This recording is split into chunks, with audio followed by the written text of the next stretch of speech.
இன்னைக்கு ரெண்டு படத்தை ரிவ்யூ தான் பார்க்க போறோம். ஒன்னு டைரக்டர் பாலாவோட வணங்கான் படம், இன்னொன்னு நம்ம பிரம்மாண்டமான எடுக்கிற சங்கர் படத்தோட கேம் சேஞ்சர் படத்தை தான் பார்க்க போறோம். இந்த படத்தோட ரிவ்யூல ஃபர்ஸ்ட் கேம் சேஞ்சர் பத்தி பார்ப்போம். இந்த படம் நம்ம சங்கர் டைரக்ட் பண்ணிருக்காரு. சங்கர்னால தெரியுமே, பிரம்மாண்டத்தில் பிரம்மாண்டம் பிரம்மாண்டமா எடுப்பாரு. எப்படின்னா சாங்குக்கு மட்டுமே எதிரோ 96 கோடி கிட்ட செலவாயிருக்கு, அந்த அளவுக்கு கிட்ட செலவாயிருக்கு. இந்த படத்துல என்ன சொல்ல வராங்கன்னா, அதுக்கு முன்னாடி சங்கர் தான் முதல்வன், சிவாஜி, இந்திரன் அப்படின்னு சொல்லி பயங்கரமான படமா எடுத்தாருன்னு சொல்லி நம்மளுக்கு டவுட் வந்துருது இந்த படம் பார்த்த உடனே. அந்த மாதிரி படம் எடுத்து வச்சிருக்காரு. அவர் தப்பாலாம் சொல்லல. என்ன எடுத்து வச்சிருக்காருன்னா, இவர் எடுக்கிறது ஓல்டுல கொஞ்சம் வயசானவங்களுக்கு ஓகே செட் ஆகும், எங்களை உள்ளவங்களுக்கு பிடிக்குமானா ஒரு டவுட் தான். என்னன்னா, ஒரு அரசியல்வாதியை பத்தி தான் ஒரு கதை எடுத்திருக்காரு.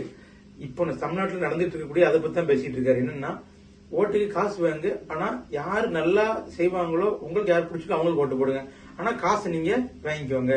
அதுல ராம்சரண் ஆக்டிங் பயங்கரமா நடிச்சிருப்பாரு. அவர் ஃபுல் எஃபர்ட்டும் போட்டிருக்காரு. ஆனா அவங்களுக்கும் இந்த ஹீரோ ஹீரோயினுக்கு கொஞ்சம் ஃபேமிலி செட் ஆகாத மாதிரியே தெரியும். உங்களுக்கு எப்படி இருக்குன்னு தெரியல, எனக்கு அந்த மாதிரி தோணுச்சு. இந்த படம் ஃபுல் எல்லாரும் எஃபெக்ட் போட்டிருக்காங்க.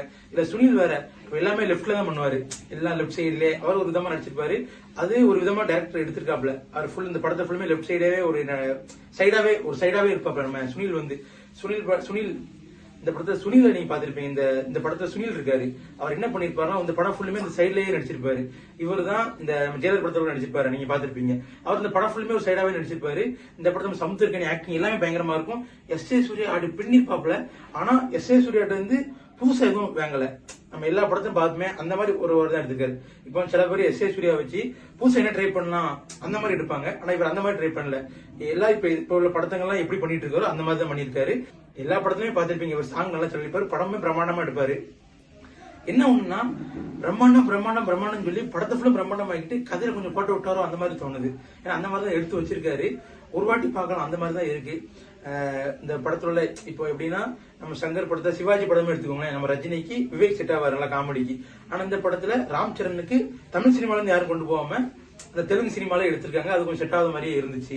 இப்போ நம்ம அட்லி பாருங்களேன், நம்ம சங்கர்ல இருந்து அட்லி அசிஸ்டன்ட் டைரக்டரா ஒர்க் பண்ணாரு. இப்போ ஒரு ஹிட் படமா கொடுத்து ஜவான் படம் ஷாருக்கான வச்சு எடுத்தாரு. நம்மளாம் சும்மா ஒரு ஹிட்டாவும் நினைச்சிருப்போம். ஆனா பிளாக் பஸ்டர் ஹிட் கொடுத்து 1000 கோடிக்கு மேல வசூலும் கொடுத்துச்சு. அந்த அளவுக்கு எடுத்திருந்தாரு. ஆனா அவரோட ஹெட் கோச்சி இந்த அளவுக்கு எடுத்திருக்காருன்னா எனக்கு உண்மை புரிய மாட்டேங்குது, அந்த மாதிரி எடுக்காரு. ஆனா இதுல தமிழ் மியூசிக் சொல்லணும், சூப்பரா போட்டிருந்தாரு. எல்லா ஆக்டிங் நடிப்பு எல்லாமே நல்லா இருந்துச்சு. சங்கரோட டைரக்ஷன் தான் கொஞ்சம் வீக்கா அந்த மாதிரி இருந்துச்சு. இல்ல ஒருவேளை இந்தியன் படம் இதையும் சேர்ந்து பார்த்தனால டைரக்ஷன் பண்ண முடியலையா என்னன்னு தெரியல. ஆனா எனக்கு தெரிஞ்சு ஒரு வாட்டி பார்க்கலாம், நல்லா எடுத்திருக்காரு. நீங்க படம் பார்த்துட்டு எப்படி இருக்குன்னு சொல்லி மறக்காம கமெண்ட் பண்ணுங்க. இதுக்கப்புறம் நம்ம பாலா டைரக்ட் பண்ண வணங்கான படத்தை பத்தி பார்ப்போம். இந்த படத்துல அருண்விஜய் தான் ஹீரோ நடிச்சிருப்பாரு. நான் ஒரு அருண்விஜய் பத்தி ஒன்று சொல்லணும். என்னன்னா, இவங்க வீட்டுல எல்லாருமே ஹீரோ குடும்பம், ஹீரோயின் எல்லாமே நடிச்சிருக்காங்க. இவங்க மாமா வேற டைரக்டர். ஆனா அந்த குடும்பத்துல வந்துட்டு இவரு பெருமை அந்த மாதிரிலாம் இல்ல. எப்படின்னா, நான் ஃபுல் உங்களுக்கு நீங்க என்ன சொல்லுங்க செய்யுது அப்படின்னு சொல்லி பாலாட்ட ஃபுல் ஒப்படைச்சிருக்காரு. பாலா படம் எப்படியும் அதே மாதிரி தான் எடுத்து வச்சிருக்காரு. பாலா படம் இதான் பாலா படம் அந்த மாதிரி எடுத்து வச்சிருக்காரு. ஒரு 3 வருஷத்துக்கு ஒரு படம் தான் எடுப்பாரு. ஆனா அதுல தரமான படமா கொடுத்திருக்காரு. இவர் இப்ப தமிழ் சினிமா எல்லாரும் சொல்லுவாங்க, லோகேஷ் கனகராஜ் பிளாப்பே கொடுக்கா டைரக்டர், அட்லி பிளாப்பே கொடுக்கா டைரக்டர், மாரிஸ்ராஜ் பிளாப்பே கொடுக்கா டைரக்டர், வெற்றிமாறன் பிளாப்பே கொடுக்கா டைரக்டர், ஒரு 4 டைரக்டர் மட்டும் சொல்லுவாங்க. ஆனா 5வது டைரக்டர் பாலா. ஏன்னா இதை நிறைய இடத்துல சொல்ல மாட்டாங்க. ஆனா இவர் எடுத்த படத்துல எந்த படம் பிடிக்கலன்னு சொல்லுங்க பார்ப்போம். எல்லா படம் தரமா எடுப்பாரு, ஹிட் தான். எந்த படமே பிளாப் கிடையாது, எல்லாமே ஹிட் தான் கொடுப்பாரு. மனிதர்களை புரிஞ்சு எடுத்திருப்பாரு, எல்லாமே ஹிட் தான், சூப்பரா இருக்கும். ஆனா அவர் படம் யாரும் யூஸ் பண்ண மாட்டாங்க. எனக்கு தெரிஞ்சு இவர் ஒரு டைரக்டர் தான். இந்த படம் பிளாப் கொடுக்காத டைரக்டர் இவர் ஒண்ணுதான். இவரோட எல்லா படமும் ஹிட், எல்லா படம் எப்படியோ அந்த மாதிரி தான்.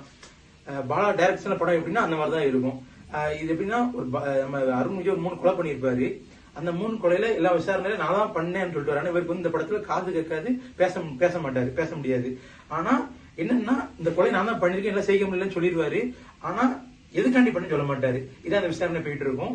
சமுத்திரக்கனி ஆக்டிங் எல்லாமே பயங்கரமா இருக்கும். படத்துல எல்லாருமே நல்ல எஃபெக்ட் போட்டிருக்காங்க. ஒவ்வொருத்தர் நடிப்பு எல்லாமே சூப்பரா இருக்கும். இந்த படத்தை முதல் சூர்யா தான் நடிக்க வேண்டியதா இருந்துச்சு. அதுவும் சூர்யா கொஞ்சம் நடிச்சாரு ஷூட்டிங்ல. கன்னியாகுமரியில ஷூட்டிங் எல்லாம் போயிட்டு இருந்துச்சு.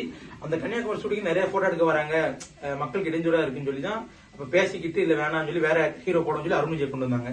அதே மாதிரி எல்லாமே ஓபன் பிளேஸ் எடுத்திருப்பாங்க. நம்ம கன்னியாகுமரியில திருவள்ளுவர் சில பக்கத்துல எடுத்திருப்பாங்க. எல்லாமே சூப்பரா இருந்துச்சு. கன்னியாகுமரி அழகையும் காமிச்சிருப்பாங்க. எல்லாமே நல்லா இருந்துச்சு. படம் ஃபுல்லுமே சூப்பரா இருந்துச்சு. மனிதர்கள் புரிஞ்சு நல்லா எடுத்திருப்பாரு. அந்த மாதிரி ஒரு டைரக்டர் சூப்பரா இருந்துச்சு. இந்த படத்தை ஜிவி பிரஸ் மியூசியமே நல்லா இருந்துச்சு. இந்த படத்தை பார்த்துட்டு இதுல ஹீரோயினுமே சொல்லணும், சூப்பரா நடிச்சிருந்தாங்க. ஆக்டிங் எல்லாமே நல்லா இருந்துச்சு. இந்த படத்துல மொத்த இதுமே எல்லாமே சூப்பரா இருக்கு. இதை பத்தி இந்த வணங்கான படத்தை பத்தி நீங்க என்ன நினைக்கணும் மறக்காம கமெண்ட் பண்ணுங்க.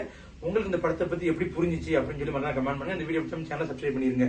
உங்களுக்கு லாஸ்ட் சொல்லிக்கிறேன், உங்களுக்கு கேம் சேஞ்சர் பிடிச்சா வணங்கான படம் பிடிச்சான்னு மறக்காம கமெண்ட் பண்ணுங்க. இந்த வீடியோ பிடிச்சா சேனலை சப்ஸ்கிரைப் பண்ணிருங்க.